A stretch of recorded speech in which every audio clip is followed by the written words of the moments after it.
Hi everyone. நீங்கள் எல்லோரும் உங்கள் பசங்களை கூட்டிகிட்டு செலவே இல்லாமல் ஒரு இடத்துக்கு போகணும் அப்படின்னு எதிர்பார்க்குறீங்களா? அப்போ நீங்கள் போக வேண்டிய இடம் என்ன தெரியுமா? Top right shopping centre.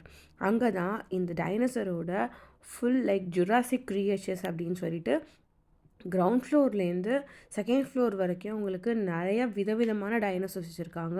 நான் இன்றைக்கி என் பசங்களை கூட்டிகிட்டு போயிட்டு வந்தேன். என் பசங்க நிஜமாகவே ரொம்ப என்ஜாய் பண்ணாங்க. செலவே இல்லாமல் பசங்களை கூட்டிகிட்டு அட்லீஸ்ட் ஒரு 1 ஹவராவது அவங்கள கூட்டிகிட்டு நம்ம எங்கேயா வெளில போகணும் அப்படின்னு எதிர்பார்த்தோன்னா கண்டிப்பாக இந்த பிளேஸ்க்கு வரலாம். இது நான் பஸ்ஸில் போகிறது எப்படின்னு நான் சொல்கிறேன். பரமட்டா வரைக்கும் போயிட்டீங்கன்னா பரமட்டாலேருந்து 501 பஸ் பிடிச்சி இது நீங்கள் டாப் ரேட் ஷாப்பிங் சென்டர் அப்படின்னு இங்கே இறங்கிக்கலாம். அங்கே தான் இது இருக்குது. இது டில் 28th ஆஃப் ஏப்ரல் வரைக்கும் தான் இருக்குது. ஸோ இந்த பாக்கி இருக்கிற 3 நாளில் நீங்கள் யூஸ் பண்ணிக்கோங்க. ரொம்பவே நல்லா இருந்தது. பசங்க நல்லா என்ஜாய் பண்ணாங்க. See you soon. Bye.